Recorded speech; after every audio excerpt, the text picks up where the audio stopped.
Shalom, Haverim, Verhaverot. Estamos aqui no nosso centro de treinamento acadêmico Yeshua HaMashiach, Estudos Aprofundados, para a nossa aula de número 40 e 41. Nós estamos no 6º módulo, estamos estudando as profecias do nosso curso Premium, cujo título é Os Caminhos Ocultos do Mashiach, dos Mundos Superiores, à Redenção Final. Na aula de hoje, nós vamos continuar a explorar as profecias que foram cumpridas na vida de Yeshua HaMashiach, certo? Ao todo, como nós falamos no início do 6º módulo, são mais de 300 profecias que o Mashiach Yeshua cumpriu, certo? Nós aqui nesse curso, especificamente nesse curso, lógico que teremos outros cursos mais aprofundados em cima de cada uma dessas 300 profecias, mas nós vamos abordar as principais, certo? As profecias que colocam apenas Yeshua como Messias. Nós vimos na aula de ontem que ele viria da semente da mulher, não da semente do homem. Isso é um detalhe muito importante. Essa semente, segundo a tradição rabínica e cabalista, ela viria de outro lugar, de outro plano, certo? Também está escrito no Zohar e nas tradições, no Midrash Rabbah e tantos outros, né, que seria a semente que viria exclusivamente da mulher, que seria gerada sem a participação do homem, porque esse Messias ele já viria pronto, né, dos mundos superiores. Vimos também profecias que mostravam a região aonde esse Messias deveria nascer, na cidade de Davi. Vimos também profecias que mostravam, certo, especificamente, que ele nascia na cidade de Belém, que ele era chamado de o renovo do tronco de Jessé, certo? E esse renovo, a palavra netzer, como nós vimos na aula passada, ela tinha um trocadilho em hebraico, que se você ler numa Bíblia em português, você vai deixar passar batido e não vai entender, né? Como é que Pedro, né, fala, porque foi profetizado que ele seria chamado de Nazareno. E você vai ver as profecias, onde é que está profetizado isso? Nessa profecia de Isaías 11, que do renovo do tronco de Jessé. Netzer é da mesma raiz hebraica da palavra Notzri, Nazareno, da cidade de Nazra, olha só, confundi, Nazará, né, que seria a cidade de Nazaré. Então, tem um trocadilho que ele é o renovo e Nazareno, na mesma palavra. Yeshua Hanotzri, Yeshua o Nazareno. Yeshua da cidade do renovo. Nazaré era chamada de a cidade do renovo, dizendo que ele viveria nessa cidade. Então, tantas profecias que nós vimos na aula passada, foram 6 profecias, que mostravam que ele seria a bênção prometida a Abraham, o descendente que traria a bênção.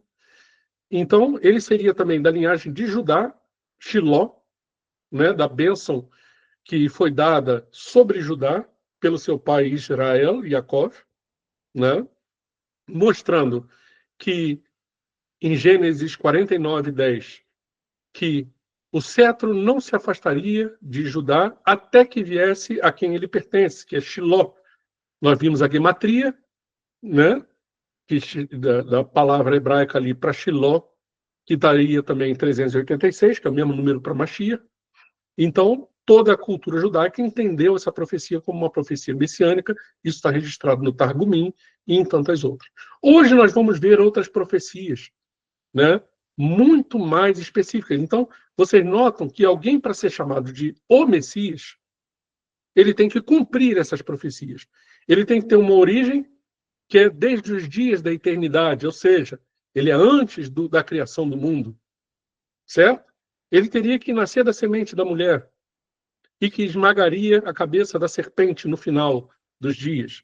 Ele teria que ser aquele descendente prometido a Abraham Avino, que traria a bênção para todas as famílias da terra.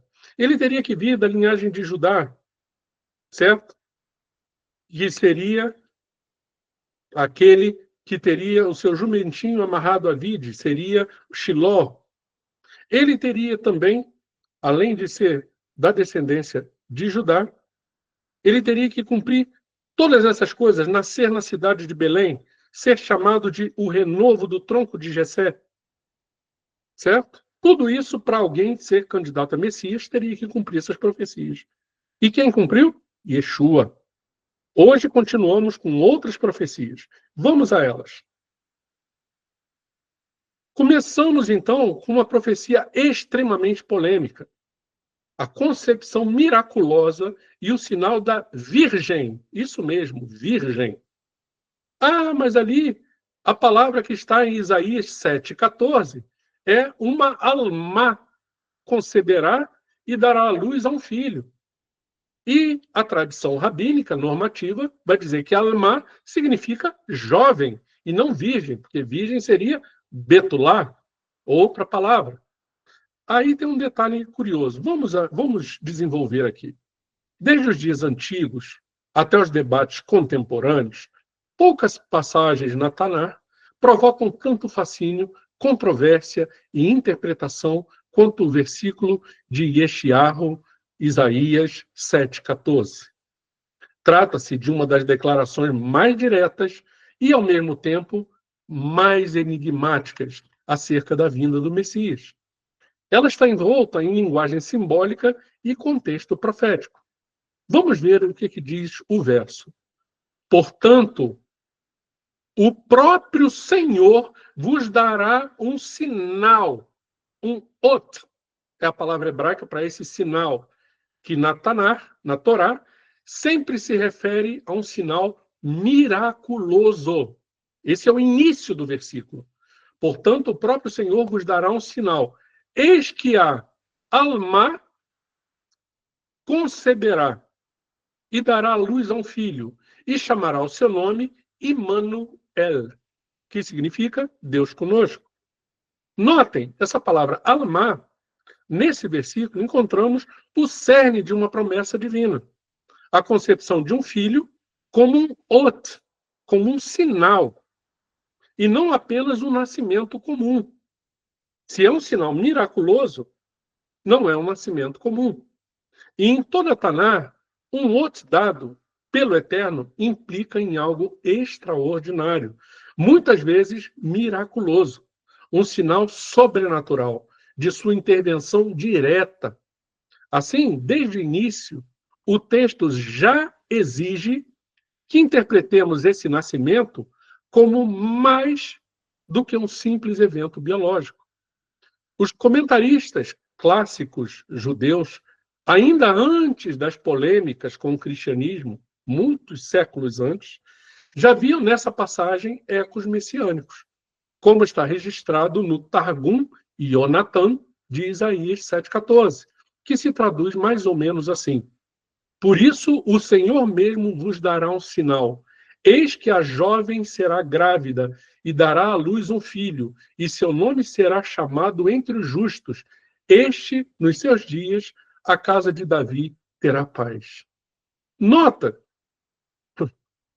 que o Targum inclui uma referência clara à casa de Davi, implicando que este nascimento terá repercussões dinásticas e redentoras, reforçando a leitura messiânica do versículo.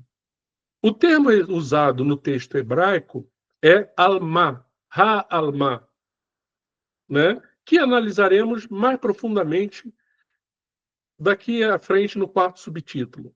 Mas, por ora, destacamos que o próprio texto apresenta o nascimento como um sinal divino, algo digno de espanto e de contemplação.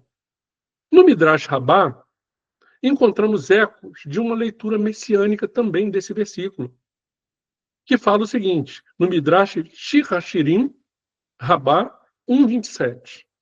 Jamais houve uma mulher que concebesse e cujo filho fosse chamado com o nome do santo, bendito seja ele.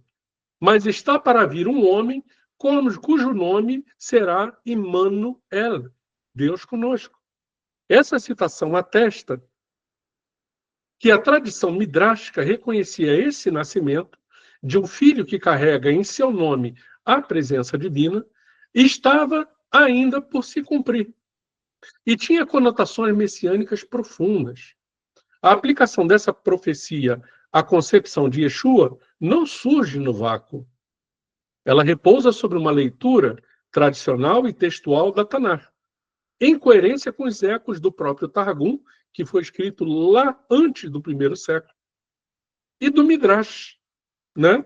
E na expectativa milenar de que o nascimento do Redentor viria acompanhado de um ot, um sinal inquestionável da intervenção do Eterno no mundo dos homens. Então, vamos aqui nos ater ao cerne do problema que a tradição rabínica fala, certo? Eles falam que Alma significa uma jovem, certo? Então, pela leitura judaica tradicional, seria, veja, uma jovem conceberá e dará à luz a um filho. E o seu nome será Immanuel. Tá. Mas eles esqueceram a primeira parte do versículo. Veja que o próprio Senhor vos dará um ot, um sinal. Então eu pergunto para vocês hoje, quantas jovens, nesse exato momento em que estamos falando, estão nas maternidades do mundo inteiro dando à luz a um filho? Quantas jovens, né? Milhares podem estar dando luz agora. Isso é um sinal? Isso é um ot? Não. Que uma jovem conceber não é um sinal, certo? Porque as jovens concebem o tempo todo, no mundo inteiro. Não é um ot, certo? Então, alma também significa jovem. E betulá, a palavra para virgem, seria betulá. Mas tem um detalhe que a tradição rabínica não fala, que não é simplesmente uma jovem. Seria o que na língua portuguesa nós chamamos de uma donzela. O que é uma donzela? É uma mulher jovem? É, mas é uma mulher jovem necessariamente virgem, certo? Necessariamente virgem. Uma donzela é uma mulher que não teve relação com homem nenhum. Se ela tivesse tido relação com algum homem, ela não seria chamada nem de Betulá, que é virgem, nem de Almá nesse texto. Ela seria chamada de Nara, que significa uma mulher jovem, mas que já teve relações, como aconteceu no caso de Diná, né? Com Siquém, que ela perdeu a virgindade com Siquém e ela era referida no texto bíblico como uma Nara, uma mulher jovem que já tinha tido relações. Não seria mais Almá. Um outro detalhe curioso é que a palavra Almá, que a tradição rabínica vai dizer que é jovem, só jovem, né? Uma jovem conceberá, ela aparece outras 7 vezes na Tanakh. 7 vezes. E em todas as vezes que a palavra Alma aparece, está falando de uma mulher virgem. Uma mulher jovem é virgem. É virgem. Tanto é que os sábios judeus que escreveram a Septuaginta, traduziram a Septuaginta do hebraico para o grego, e que viveram 200 anos antes de Yeshua nascer, portanto, não tinham noção de cristianismo, não tinham noção de nada, né, referente a Yeshua, né, porque Yeshua faltava 200 anos para nascer. Esses sábios que traduziram a Septuaginta, traduziram a palavra alma nesse versículo como partenos, em grego. Partenos é virgem, em grego. Certo? Então, esses sábios, judeus, 70 sábios, que traduziram a Septuaginta, 200 anos antes de Yeshua nascer, traduziram esse versículo de Isaías 7,14 como uma virgem. Isso se conecta claramente com a profecia que vimos ontem, de Gênesis 3,15, da semente da mulher. Agora, o detalhe curioso é que uma jovem conceber não é sinal nenhum. Mas uma virgem dá luz a um filho, isso é um outro. Isso é um sinal, certo? Então, é muito claro o que o versículo está dizendo. Que o Eterno mesmo vos dará um sinal miraculoso. Uma virgem vai conceber. Que virgem? Essa que está gerando o Messias, que é a semente da mulher, que nós vimos da outra profecia de ontem, certo? Como se não bastasse, nós temos ainda mais enigmas dentro desse versículo. O enigma do mem fechado e a sua interpretação cabalística, tanto no Zohar quanto no Midrash, certo? Então, entre os mistérios mais comentados da profecia de Isaías 7,14, que também é uma continuação de uma outra profecia, que está em Isaías 9,6, porque um filho se nos deu, principado está sobre seus ombros, e seu nome será chamado Maravilhoso Conselheiro, Deus Pai, Deus Forte, né? Deus Pai, Deus Forte, Príncipe da Paz, não é isso? Então, essa outra profecia está em Isaías 9,6, 2 capítulos à frente, está falando do mesmo filho, certo? Então, olhe o enigma que tem também nessa profecia de Isaías 7,14. Ela se destaca o enigma da letra mem fechada no meio da palavra, um mem sufit. Na língua hebraica, a letra mem, né, que é a letra M, ela tem duas formas. Uma forma normal, que é escrita no meio da palavra, e uma forma quadradinha, que é chamada de mem sufit. Essa forma do mem sufit, ela sempre aparece somente no final da palavra, certo? Mas um mistério se propagou nessa profecia, que na palavra lemarbe, a misra, o lechalom em Ketz, desse versículo, do aumento do domínio e da paz não haverá fim, nesse versículo de Isaías 7,14, a palavra lemarbe tem um mem fechado, um mem sufit, no meio da palavra. Então, é algo que rompe a norma gramatical hebraica e revela um sinal oculto digno de atenção, certo? No texto hebraico de Isaías 9,6, né, a gente quer dizer, no caso, esse lemarbe, ele está na profecia de Isaías 9,6, desculpe, né? Que está intimamente ligado a essa mesma série de profecias messiânicas do capítulo 7, né? Esse termo lemarbe, que significa do aumento, encontramos algo extraordinário, essa letra mem, que aparece como um mem sufit no meio da palavra, quando, segundo todas as normas do hebraico, ela só deveria ocorrer no final da palavra. E o que acontece? Existe um cuidado criterioso dos soferim, dos escribas, quando vão escrever um Sefer Torá, um livro da Torá. Que se você cometer um erro, você tem que descartar aquele livro inteiro. Não importa se você errou a última letra do último livro. Se você errou, aquele livro inteiro tem que ser descartado, tem que ser enterrado, certo? Mas o curioso é que esse erro passou adiante para todas as gerações, para todos os Sefer Torá do mundo inteiro. Ou seja, não era um erro, era um código, né? Então, isso não é um erro de cópia, isso é um sod, é um mistério intencional. O Midrash Bereshit Rabat, ele vai comentar o seguinte: e por que está escrito um mem fechado na palavra lemarbe? Porque oculta é aquela concepção dos olhos, e ela virá por meio do Espírito Santo.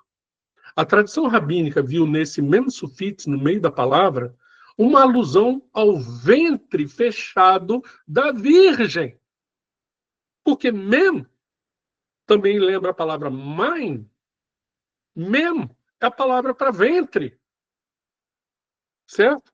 E é um milagre de uma concepção que não veio pelo ato natural, mas pela intervenção do Espírito Divino, o Ruach HaKodesh. E isso me lembra muito o que o anjo falou para Yosef, para José. O que nela está gerado é do Espírito Santo. Percebe? Então o Midrash ele liga diretamente o sinal gráfico do mem fechado dentro da profecia de Isaías 9:6 ao nascimento messiânico oculto, a um ventre fechado, ao ventre de uma virgem que está dando à luz. O Zohar, na seção Vayera 119a, aprofunda esse mistério e o liga ao próprio plano da redenção. Diz o Zohar, com o sinal do mem fechado, um grau dos ocultos será revelado. Este é o rei Messias, que será feito desde o domínio superior. Olha a conexão com a profecia de Gênesis 3,15, né, da semente da mulher. Aqui o Zohar interpreta o mem fechado como um símbolo do plano oculto do Ein Sof, do Eterno, que se revelará por meio do nascimento do Messias. Ele virá de uma dimensão selada, elevada, escondida. E a sua aparição no mundo será como a abertura de um selo, como luz que rompe o véu da escuridão. Assim, esse mem fechado, ele se torna um símbolo duplo. Por um lado, o ventre virginal, fechado, a união natural. E por outro, o mistério do alto, fechado aos olhos humanos, mas que se abrirá pela vontade divina. Então, essa visão está também alinhada com a interpretação cabalística de que o Messias é o fruto da união entre a Sefirá de Yesod, o fundamento, e Malchut, o receptáculo, o reino, sem que haja necessariamente um intermediário físico visível. A concepção, então, ela se torna uma emanação divina direta, uma luz que penetra o mundo sem romper os selos do mistério. Então, notem, vários elementos nessa profecia de Isaías 7,14. O Senhor mesmo vos dará um ot, um sinal, e esse sinal é sempre miraculoso. E fala que a jovem, a Alma, conceberá. Vimos que não é só jovem, ela é uma donzela necessariamente virgem. Vimos também que a palavra Alma, toda vez que aparece na Tanar, se refere a uma mulher virgem. Certo? Vimos que os sábios judeus que escreveram, traduziram a Septuaginta do hebraico para o grego, 200 anos antes de Yeshua nascer, traduziram a palavra Alma, nesse versículo, como Partenos, virgem. E mesmo que a palavra direta ali não seja Betulá, virgem, mas o simples fato de estar sendo usado Alma, uma donzela, já implica que uma donzela é uma jovem, sim, necessariamente virgem. E que se fosse somente uma jovem dando à luz, não seria um ot, não seria um sinal. Mas uma virgem dando à luz, quantas virgens vocês conhecem que deram à luz a alguém? Nenhuma.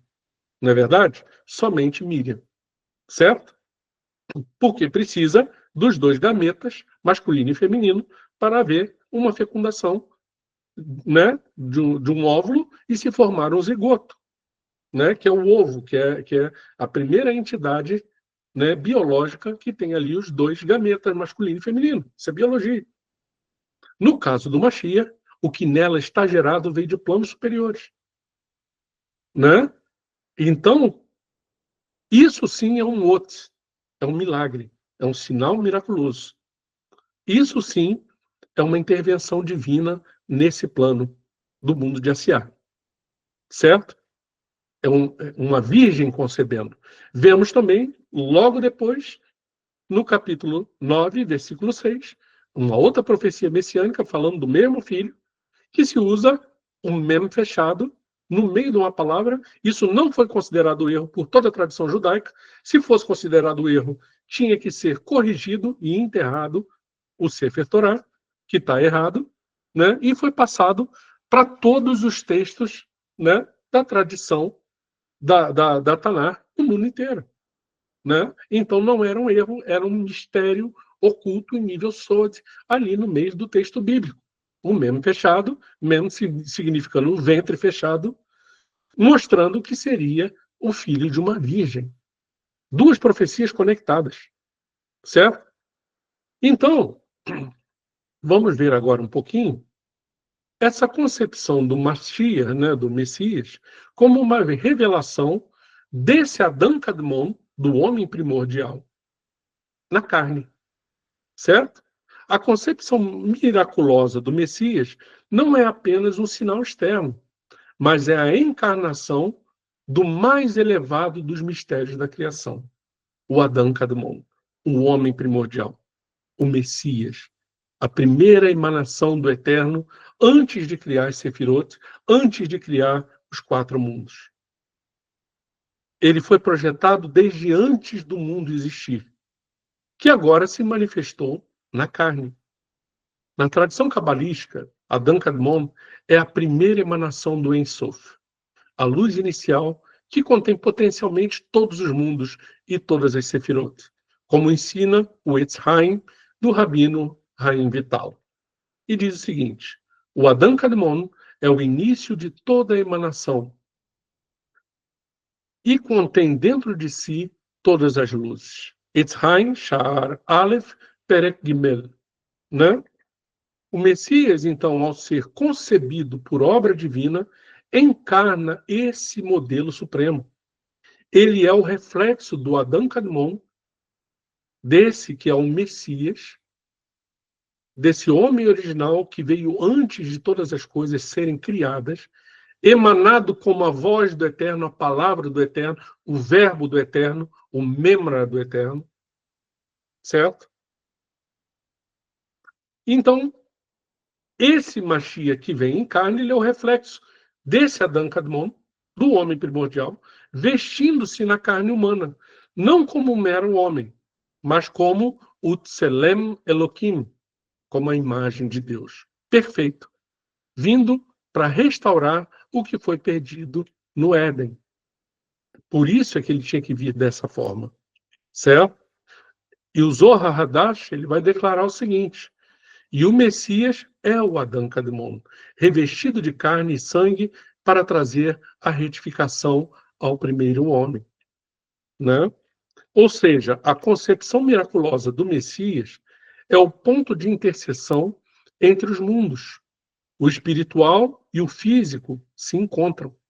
O ilimitado, o eterno, o Ein Sof, começa a se revelar dentro do tempo, por meio de uma alma única, o Mashiach. Certo? Essa doutrina também tem ecos no próprio Targum. O Targum foi escrito muito antes de Yeshua nascer.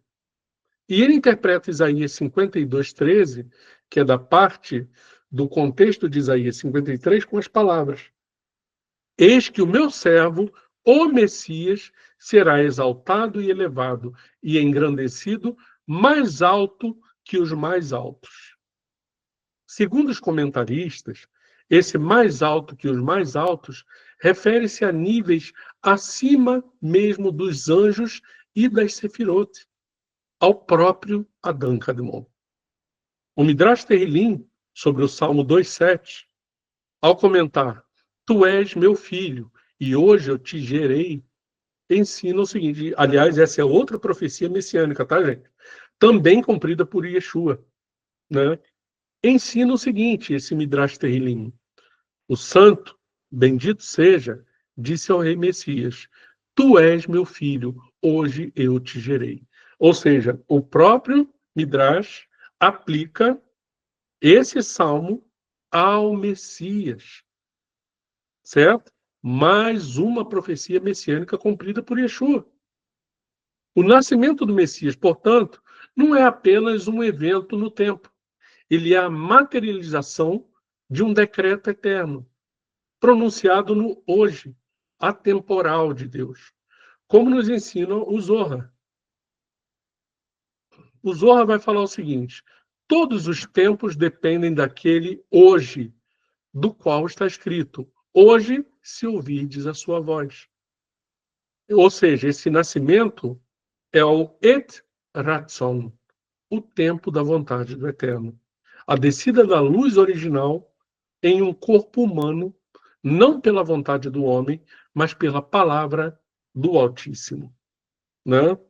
Portanto, ao considerarmos a concepção miraculosa do Messias, não tratamos apenas de um nascimento sem um pai humano, mas da descida do próprio Adão Cadmon ao mundo sensível, envolto em carne, mas repleto de luz. Então, vamos voltar, então, dar algumas respostas a esse termo, Alma, da Septuaginta e os Targumim. Um dos maiores pontos dessa controvérsia toda, como nós já falamos,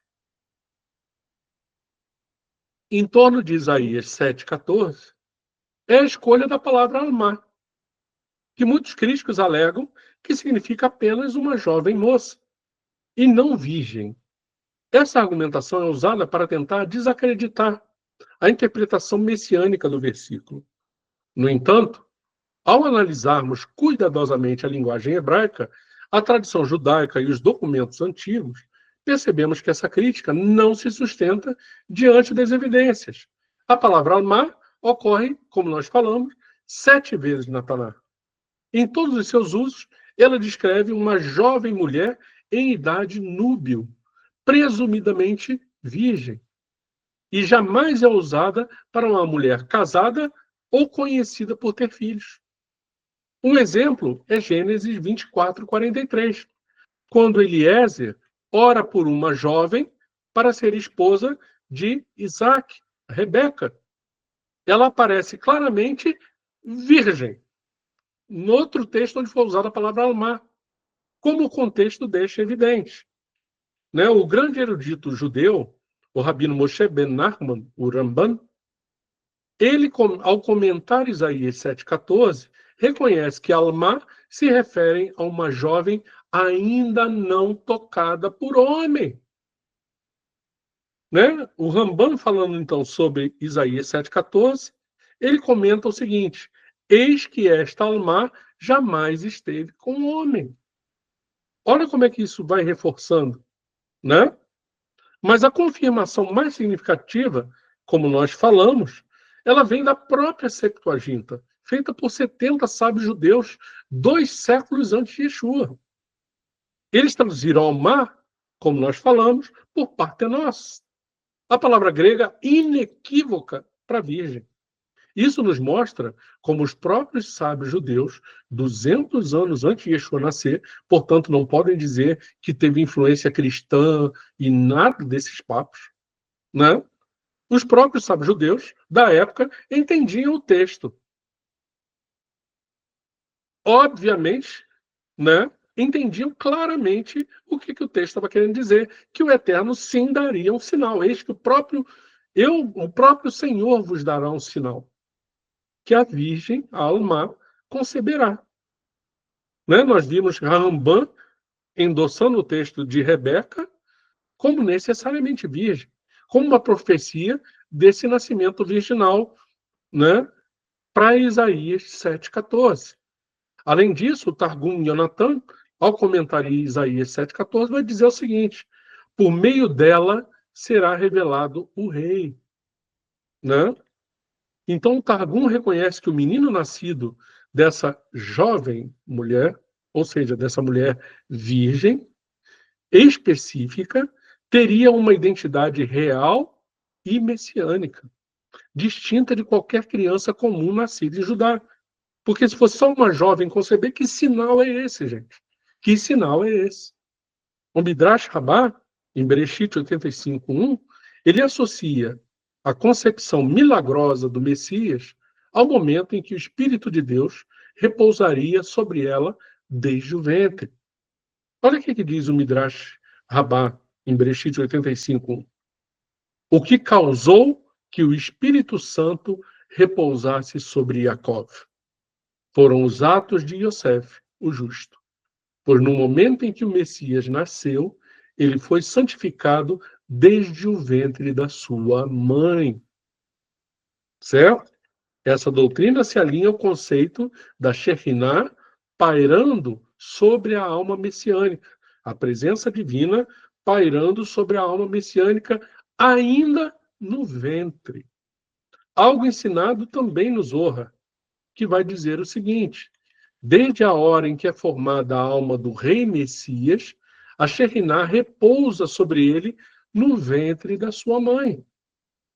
Portanto, longe de ser um detalhe linguístico menor, o uso do termo alma, em Isaías 7,14, é intencional e carregado de profundidade espiritual. Os sábios antigos não tinham dúvida. Trata-se de uma virgem. De quem nasceria um filho milagrosamente concebido, com destino messiânico e revelação divina desde o ventre. Assim, quando o texto diz, portanto, o Senhor mesmo vos dará um sinal, um ot, eis que uma virgem conceberá e dará à luz a um filho, e chamará o seu nome Immanuel, ele está afirmando com clareza que o nascimento do Messias seria um milagre divino, um sinal, um ot sem precedentes, que revelaria ao mundo que Deus está conosco. Immanuel. Percebe, gente? Então, tem vários argumentos que mostram que essa profecia, sim, fala de uma virgem dando à luz. A palavra alma, que sempre é usada na Torá inteira e na Taná inteira a mulheres virgens, né? A questão do ot, que é um sinal divino, portanto, o Senhor vos dará um ot, um sinal, certo? Que uma jovem dando à luz não é sinal nenhum, porque nesse exato momento milhares de jovens estão dando à luz e não é sinal nenhum. Mas uma virgem dando à luz, isso é um grande sinal. Concorda? E tanto isso. A profecia também de Isaías 9,6, que também fala do menino que estaria com o reino sobre seus ombros. Dentro dessa profecia, nós temos também o mem fechado. O mem é o símbolo para ventre fechado, para virgem. Isso não foi considerado um erro pelos escribas judeus, foi passado adiante em todos os Sefer Torá de todo o mundo, de todas as épocas. Se fosse um erro, teria que ser descartado, e não foi descartado. Então, logo, era um sinal em nível Sod, guardado e registrado pelos escribas que escreveram o livro de Isaías, certo? E também conectado à profecia de Gênesis 3,15, da semente da mulher. A semente que viria de outro lugar, a semente que viria de um plano superior, como nós vimos que a própria tradição judaica endossa. Então, nós temos várias outras profecias que corroboram o sentido original dessa profecia, especialmente quando você tem 70 sábios judeus, 200 anos de Yeshua, traduzindo essa palavra como partenos, como virgem, né? Então, eles entenderam claramente o sentido do versículo, que não fazia o menor sentido ser um outro, um sinal, uma jovem conceber. Mas uma virgem conceber seria um outro. Por isso traduziram corretamente, como partenos, como virgem. Então, essa falácia usada na tradição rabínica normativa de que, jovem, os cristãos que inventaram um contexto de virgem, é mentira. É mentira. Porque os sábios judeus, que traduziram essa Septuaginta, 200 anos de Yeshua, não eram cristãos. Simples assim. E a conexão com outras profecias que estão falando da mesma coisa. A profecia de Isaías 9,6, a profecia de Gênesis 3,14 e tantas outras. Certo? Então, essa foi a nossa primeira parte da aula, a aula de número 40, e vamos dar um pequeno intervalo agora, né? E logo depois nós vamos para uma outra parte profética muito profunda, que é o massacre das crianças e a fuga do Egito. Ok? Então, gente, por enquanto, alguma dúvida, algum comentário? Eu acho que derrubamos completamente os argumentos, né, de outros grupos, até dentro do próprio judaísmo messiânico, que dizem que o Messias não nasceria de uma virgem, né? Eu acho que não tem mais o que falar diante disso, não é verdade? O que vocês têm? Algum comentário, alguma dúvida?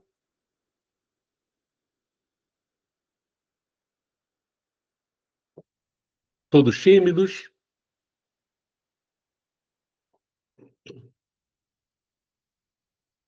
Bom, então vamos dar continuidade e seguir, né, com a nossa aula, ok? Vamos então para a aula 41 agora. Bom, essa aula 41 nós vamos falar do massacre das crianças. Isso foi previsto em profecia também, certo? E a fuga para o Egito de Yeshua também foi previsto? Notem que como essas profecias vão se juntando quando você vai ligando todas elas, e elas vão falando que o candidato a Messias teria que cumprir tudo isso, né? Então tem muita gente aí que diz que o Messias é o Rebbe de Lubavitch, é outro, é o tal, fulano, ciclano. Ele nasceu na cidade de Belém, ele nasceu antes do ano 70, ele nasceu de uma virgem, ele veio da semente da mulher, ele é o renovo do tronco de Jessé, ele viveu na cidade de Nazaré. Vai ficando difícil, né? Vai ficando difícil para qualquer outro candidato a Messias tentar se aventurar a dizer que é o Messias. Mas quem cumpriu tudo isso? Yeshua. Tudo isso que falamos, esses sinais proféticos todos, se cumpriram na vida de Yeshua HaMashiach. Então nós vamos começar aqui essa aula vendo os ecos de um choro ancestral. Ramá e a dor de Raquel. Em meio ao silêncio opressor da noite judaica, sob domínio romano, uma profecia milenar ecoa. Assim diz o Eterno. Uma voz se ouviu em Ramá, lamento e pranto amargo. Raquel chora por seus filhos e recusa ser consolada porque eles já não existem mais. Essa profecia está no livro do profeta Jeremias, capítulo 31, verso 15.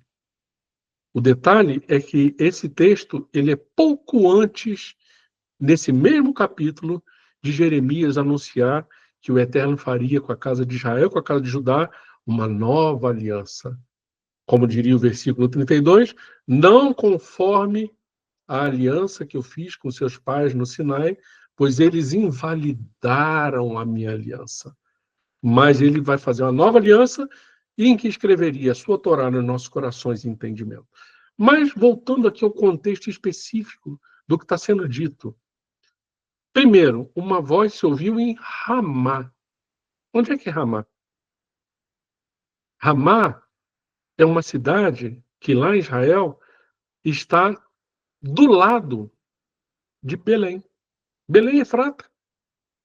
Então, alguma coisa aconteceu ali próximo de Belém, fica a menos de 10 minutos de carro, né? De Ramá até Belém.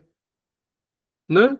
Alguma coisa aconteceu naquela cidade que uma voz se ouviu em Ramá, lamento e pranto amargo. Raquel chora por seus filhos. Quem está enterrada em Ramá?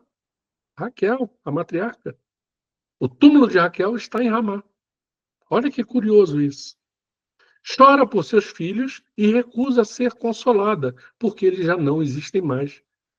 A tradição rabínica identifica Raquel como a mãe simbólica das tribos do norte, mas também como a intercessora espiritual do povo exilado. No Midrash Eichar Rabá, encontramos o seguinte: disse Rabi Acha, em nome de Rabi Yohanan, na hora em que Israel foi exilado, Raquel veio diante do santo, bendito seja, e disse: Senhor do universo, lembra-te da tua compaixão. Eichar Rabá, Perrita 24. Segundo Midrash, Raquel suplica por Israel com base em sua própria entrega voluntária, quando cedeu seu noivo Yaakov a sua irmã Leia. Em recompensa, o Eterno promete: há recompensa para a tua obra, teus filhos retornarão para os seus limites.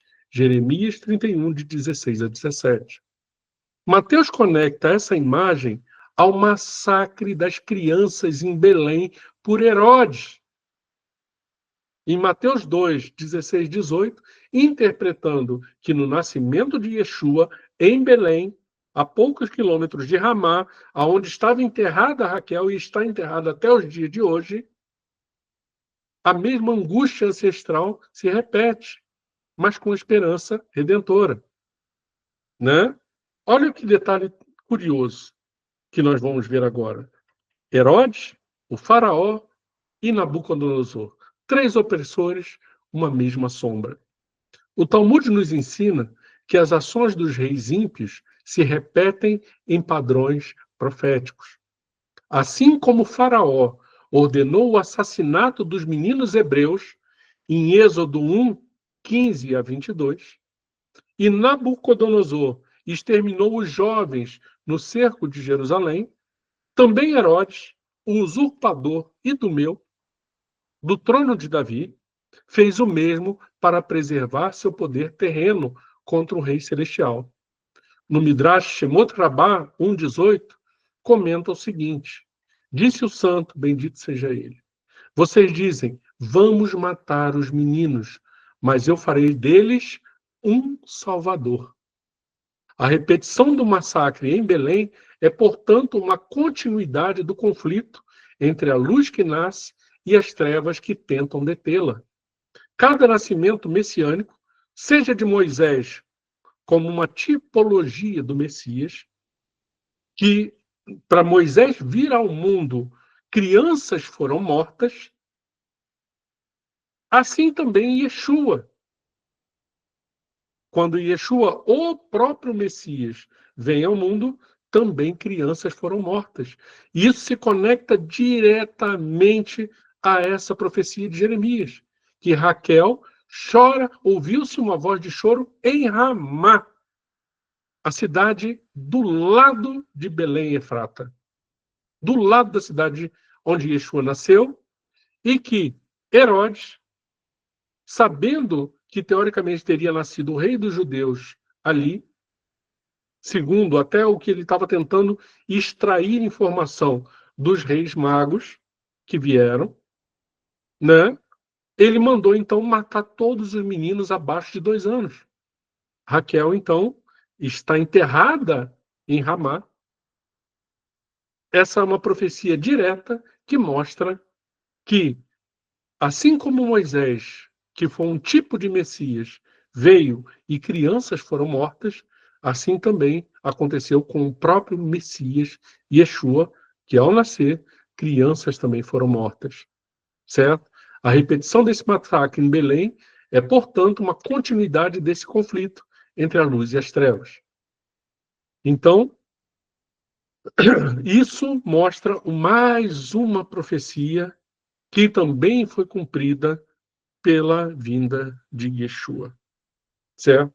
Qualquer outro candidato a Messias, essa profecia também teria que se cumprir. Né? O choro de Raquel pelas crianças mortas.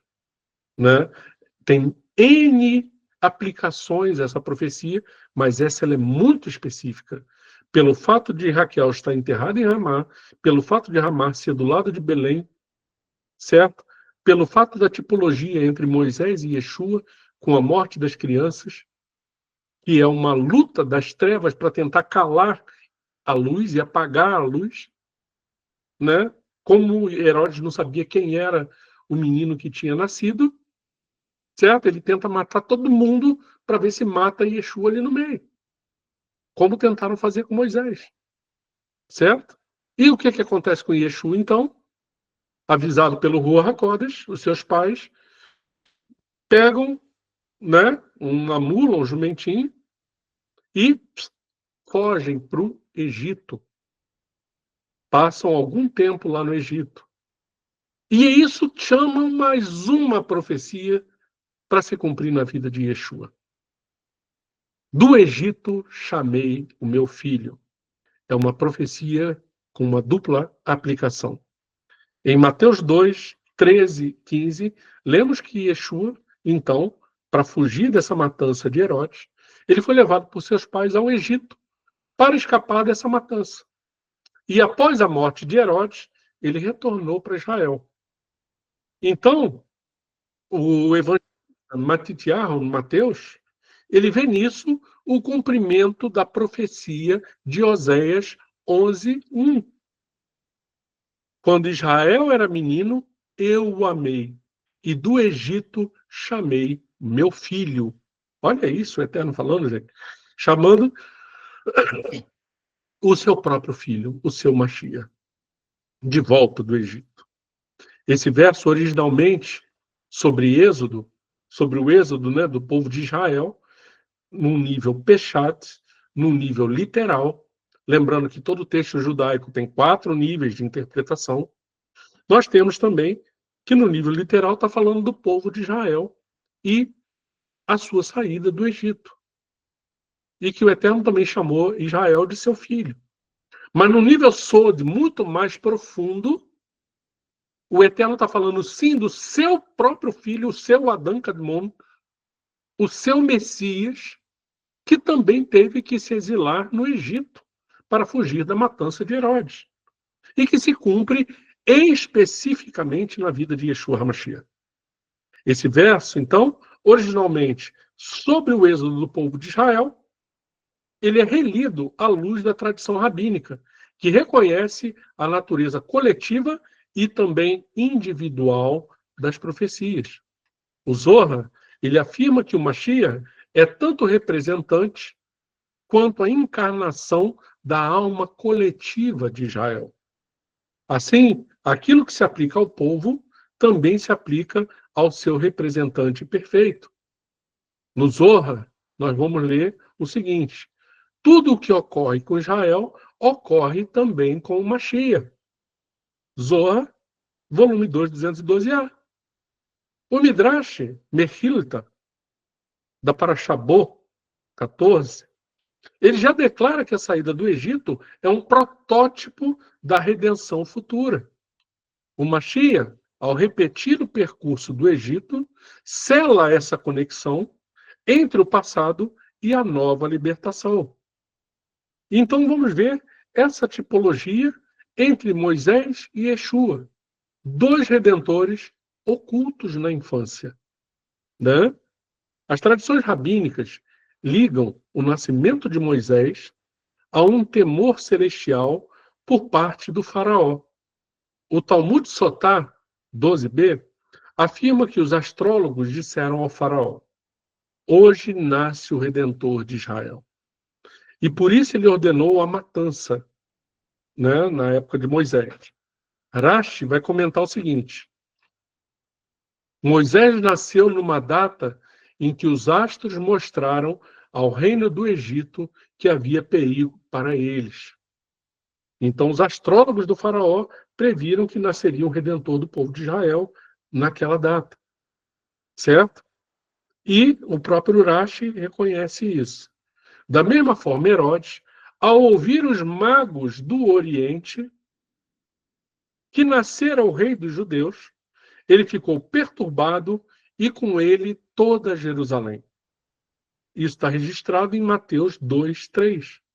A ameaça que Yeshua representa é de natureza espiritual, mas os poderes do mundo demoníacos sentem o seu impacto desde a infância, né?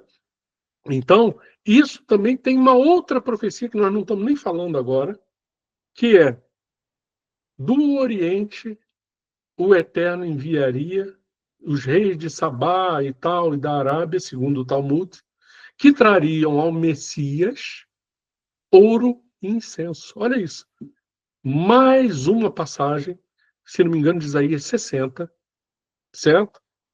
Também outra profecia messiânica, dizendo que quando o Messias chegasse, ele seria presenteado com ouro e incenso.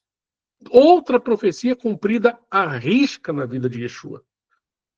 Olha quantas profecias, gente. O nascimento milagroso. Agora nós estamos vendo as crianças que foram mortas, o choro de Raquel em Ramá, que fica do lado de Belém. Certo? Nós estamos vendo aqui ainda que o Messias seguindo o paralelo que aconteceu com o povo judeu, se ocultou no Egito, e do Egito o Eterno chama o seu filho de volta, né? Os magos do Oriente, né? Que segundo a tradição rabínica viriam da Arábia, daqueles países orientais, que trariam ao Messias, cumprindo a profecia de Isaías, né? Trariam ouro e incenso. Qual outro candidato a Messias, gente? Qual outro candidato a Messias tem a sua vida contada assim, centenas, se não milhares de anos antes do seu nascimento, através das profecias bíblicas? O Zohar, na Parashat Shemot 2b, ele relaciona Moisés ao conceito do menino oculto. Olha o que diz o Zohar. No momento em que Moisés nasceu, ele foi ocultado dos olhos de todos os julgamentos.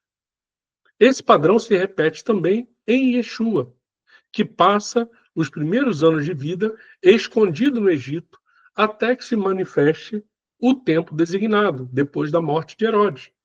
A fuga para o Egito, portanto, não é um acaso histórico, mas faz parte do plano divino, ocultar o Redentor até que a hora da sua revelação chegue.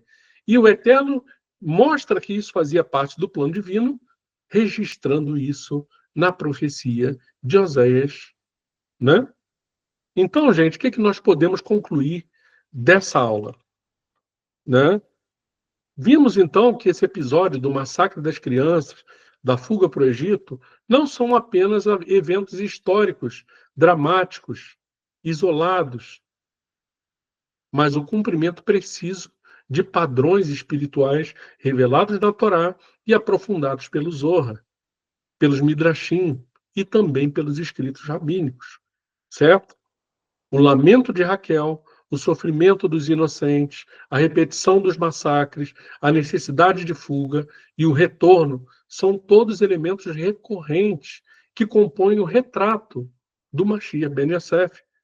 É como se você, através só das profecias, contasse a história de Yeshua séculos antes dele nascer. Olha isso. Para mim, essa é a coisa mais clara, a messianidade de Yeshua, que as profecias contam dele. Se você conecta as profecias, você tem todo o relato de tudo que ele passou. Desde antes do seu nascimento, desde sendo aquela palavra que existe antes da criação do mundo, até o seu nascimento, vida, obra, morte, crucificação, ressurreição, retorno e glória nos céus. A vida inteira de Yeshua está coberta nas profecias. É por isso que o Zohar e a tradição rabínica vão falar que todas as palavras da Taná não falam de outro assunto senão do Messias.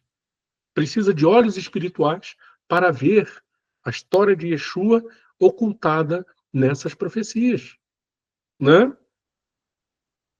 Então, esse lamento de Raquel, o sofrimento desses inocentes, a repetição dos massacres, a necessidade de fuga, o retorno, são todos eles elementos recorrentes que compõem o retrato do Mashiach Ben Yosef. Contam a história de Yeshua, aquele que é ocultado, ferido e guardado até o tempo da sua glória. O que parece tragédia, na verdade, é a teologia profunda da parte do Eterno. O nascimento do Salvador, vindo de uma virgem, anunciado centenas de anos antes, que esse Salvador não seria desse plano, desse mundo, mas que se revestiria de carne. Ele já confronta os poderes do mundo. O sangue dos inocentes clama do chão como um prenúncio da redenção que virá por meio do justo, do Mashiach. Então, na próxima aula, na aula de amanhã, nós vamos ser conduzidos a um outro ponto-chave. A voz do que clama no deserto. A preparação messiânica através do profeta Yohanan Hamatbil, João Batista. Vamos seguir revelando, então, na próxima aula, passo a passo, como cada evento da vida de Yeshua não é acidental, mas o cumprimento perfeito das promessas do Eterno desde Bereshit. Ok, gente? Então, essas foram as nossas 2 aulas de hoje. Abordamos profecias extremamente importantes, né? E amanhã tem mais, se assim o Eterno nos permitir. Então, que o Eterno abençoe a todos, em nome de Yeshua HaMashiach, e até amanhã, com a continuidade do nosso estudo das profecias que juntas contam a história de Yeshua HaMashiach. Shalom, shalom, Laila Tov a todos.